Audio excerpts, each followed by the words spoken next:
Hello and welcome to the CIDDL Research and Practice Brief Series. The purpose of this series is to have conversations around the innovative use of technology in special education, early childhood, related services, and leadership personnel preparation programs. Today, we have Dr. Lisa Dieker as our guest expert. Dr. Dieker is a Pegasus Professor and Lockheed Martin Eminent Scholar Chair at the University of Central Florida in the College of Community Innovation and Education, specializing in exceptional student education.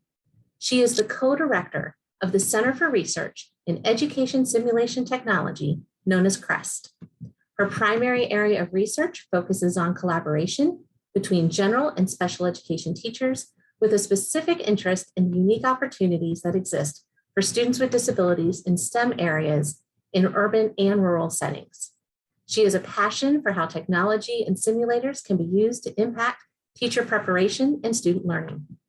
Dr. Dieker has received and managed more than $26 million in grant funding, holds 3 patents, provided over 120 keynotes, has authored 6 books, and over 80 articles and chapters.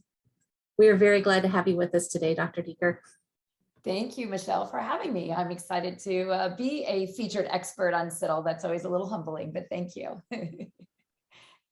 So to start us off, what are the issues that you are trying to address through your research and work with the CREST Center?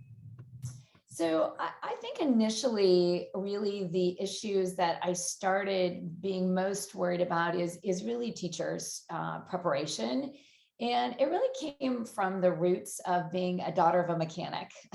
My dad would always tinker and say, you know, there's a solution to any broken car, engine part. And I had the privilege of being a part of a symposium kind of thing where for a semester, we had funding from the provost to spend just a semester thinking. And we started all thinking across 4 disciplines, not education, about simulation. So I got to go in a driving simulator and a flight simulator. And immediately I started saying, well, why do teachers practice on kids? Why don't teachers practice in a simulator? And people are like, because we don't have one. And so that became the beginning of CREST, but really and truly CREST has now blossomed into how do we harness any technology, AI, biometrics, facial tracking, heart rates, whatever might be out there to do 2 things, help better prepare new teachers and help teachers better understand how kids with disabilities, kids who are struggling learners, kids in STEM are doing in their classroom. And I think it's that passion of having multidisciplines in CREST that have really built this world of let's put this all together to make the world a better place for teachers, but most importantly for student learning. That sounds amazing and very exciting and really aligns with the innovative type of work that CIDDL is trying to do.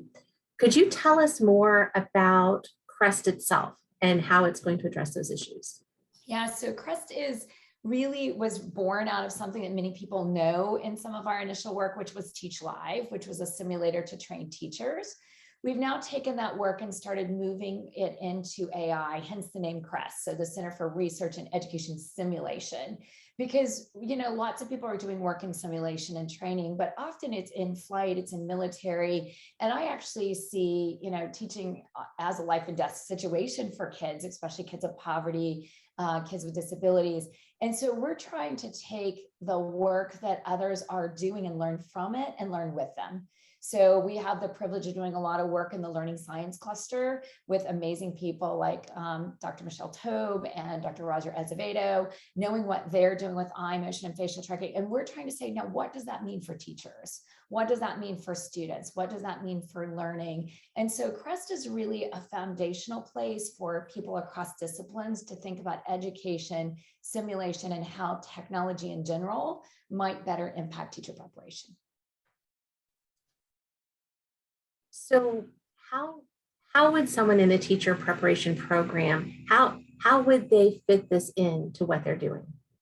Yeah, so first of all, CREST stands ready to be partners. You know, I joke that UCF has trademarked, we like to trademark things, America's leading partnership university. We literally own the trademark for that. But I think the reason we do that is we really do live and breathe that. So there's a plethora of ways, but let me just maybe name 3 buckets if people are interested. As you know, we do teach live still, but we only do the research part. That's been commercialized. Immersion is the commercialization partner. They're doing amazing work across disciplines. We are really just focused on new innovative research. So if somebody wants to try something that isn't standardized, maybe never been done before, wants to write for funding, we stand ready to do that in the Teach Live simulation. We also stand ready to do anything that might be disruptive, like the work we're doing with cyberbullying, with artificial intelligence, through an NSF grant. We have another project where we're working with kids with ASD with a socially assisted robot. And we have a third really large grant where we're tagging teacher behaviors and looking at biometrics to try to help them better understand their neurophysiological state. So again, we'd love partners in any of those spaces. And then I think the third one is my favorite part of CREST is call us. Whatever you're dreaming about, we'll tell you like the landmines to stay out of, but we're not afraid to jump off cliffs. I would call us cliff divers on a daily basis. And sometimes we do a belly flop just like anybody, and it hurts a little, and we learn from that mistake. But if you want to do something innovative, either we'll be happy to tell you what we've learned, or we'd be happy to partner with you to whatever extent we have expertise to kind of help you move that idea forward. That's really exciting. I love the idea of partnerships, and I know there's a lot of other programs that are out there that would benefit from this work. So looking ahead, you've already mentioned a lot of different types of innovations, but where do you think the research is headed when it comes to simulations and this other type of technology? Well, I always say, when you're thinking, and I know your audience is higher ed, when you're wondering where we're heading, 2 places to look. One, look at the budget. There's a big discussion, we're behind in AI. Well, that's where we've been getting a lot of funding lately, because again, we're not afraid to say, this is scary hard, no different than what Teach Live was 14, 15 years ago. That was scary hard. We didn't have any funding for a decade. It's nice now to see innovation in teacher ed kind of get funding to say, we understand we need to innovate earlier. So I think where we're heading is if you watch the budget. The second one is I follow all the national defense magazines, because whatever the military is learning is probably going to trickle down to us. I hate to say throwaway technology, but it's going to become affordable technology, such as eye tracking, facial tracking. They've been doing that for pilots for decades. They don't give somebody an F-16 fighter plane and say, please go fly this, $16 billion plane and not know what you're thinking, what you're feeling. I think that whole innovative idea of understanding, and I think we never want to make our teacher candidates wear these devices. I think we want to give them options. Just like when you go to the doctor, would you like, they take your blood pressure, but then they say, would you like blood pressure medication? Would you like to have a diet or do more exercise? I think we want this kind of data, but we want it to be driven by the human desire. I want to know when I'm stressed, if I'm a teacher of kids with behavior disorders. I want to know when I'm only staring at the one kid who will talk to me and I don't notice the rest of the class and they're all doing things that are going to cause me problems because I'm a new teacher and I don't know. I think those are the kinds of things that are exciting. And I just heard a new report. The other one to look at is global. And this would be my last thought here is, there are 3 areas. I can't remember them all, but a good Google search will tell you this. AI was one, nanotechnology was one, and I think it was biotech. But 3 ways we're behind in the rest of the world. That's a good sign in the teacher ed space. That's not only where we need to be producing teachers that have knowledge in those skills areas, but we should be following that if we're going to be innovative in our work, because we're trying to catch up, which means there'll be funding aligned with that. I love how you made the connection between the work and those practical applications. And you talked about what this really looks like for a teacher. And so using those tools to be able to reflect on your own practice. And I think that's the part where I think people may feel intimidated a bit by the technology, but it really comes back to, like you said, the human element and improving teacher practice. For a teacher preparation program that, again, may feel like, oh, this is something that UCF would do. This is for someone really innovative. What resources and tools would you possibly recommend for somebody who's just getting started? So I think we have to remember work in simulation can be as simple as reading a case study, to watching a video of a classroom, to being in a simulator to having biometrics in a simulated environment. I mean, there's a continuum. And so, you know, if you're doing a case study, maybe seeing what students look at the longest using a little eye tracking software. Again, that's out there.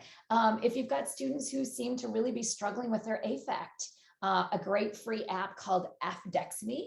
They can look at their affect.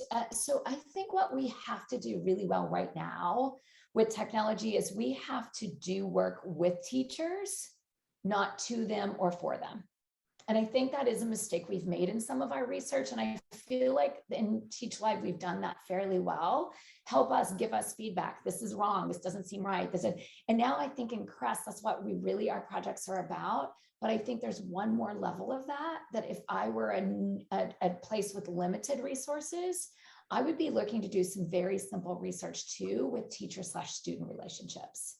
So there's something called the In Vivo smartwatch. Again, never endorse a product. I can just tell you we've tried everything from the Apple Watch to the Garmin In Vivo to you name it, the Empatica. This one's $100, but it's one of the few that we've been able to extract the data real time. The others are amazing, but you get the information afterwards. So I would encourage maybe one purchase of those in the college and have a couple of teachers wear them student teaching. Have a couple of teachers do some facial tracking. Have a couple of teachers step into a simulator if you can do a shared experience with them and have people watch that. So maybe you can only do 1 hour of simulation time, but having 30 teachers watch it and talk about it. Keeping it simple and having a very clear, simple research question that you'd like to answer. What is the heart rate of 50 novice teachers the first time they step into a behavior management sequence? What's the heart rate of a intern 1 student teacher versus an intern 2 student teacher? That would take 1 watch and 4 students. Again, that's the kind of information I think we're prepared. And I always say when you question this, think about a hospital. When a nurse has a board, they know exactly what's happening. And we don't even know it's being done to us, but we're glad they know. That's what we need to get in the teacher ed space. And I think each piece of that data, just something simple like comparing an intern 1 to intern 2, is helping inform the field in a way to move us forward quickly. That's so exciting. And I really personally resonate with the idea of doing things with people as opposed to them. So I love how you framed the work in that context. Anything else that we should know moving forward? Any last thoughts? Yeah, I think anytime you fear technology, I would encourage you to not assume you need to learn it. Hang out with people from other disciplines that already know it.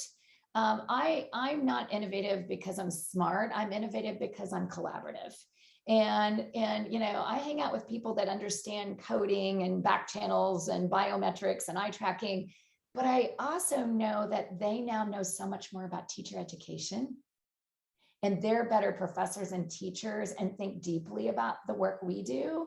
And I know so much more about the work they do. So I would just say that, you know, I think interdisciplinary work is good, but I think if we're really going to move forward and change the world for teacher ed, we've got to become transdisciplinary. And one of my friends once said, it's like an apple pie. You can no longer pick it apart, but it sure tastes good when it's all together. And that's what I feel like if you fear it, there is some new junior faculty member on your campus saying, I need tenure, and getting a publication in education with something innovative is easy as long as it's not scary. So don't do something crazy. Don't do something scary. Trust me, I've been down that road, but do something simple, clean, and smart with that person, learn from them, build that relationship. And I think leaving our discipline is where we're really going to grow. Well, Dr. Dieker, I cannot thank you enough. I think that what you have shared with us, again, just completely aligns with the innovation that we want to bring to teacher preparation. So I'd like to thank you for sharing about CREST today. We appreciate your time. We hope for additional opportunities to hear more about where this is moving in the future. For more information about CIDDL research and practice briefs and other resources for teacher education and related services personnel preparation, please go to CIDDL.org. Don't forget to follow us on social media, subscribe to our channel, and leave us a message. Thank you all for joining us. Thank you, Michelle. I appreciate the opportunity.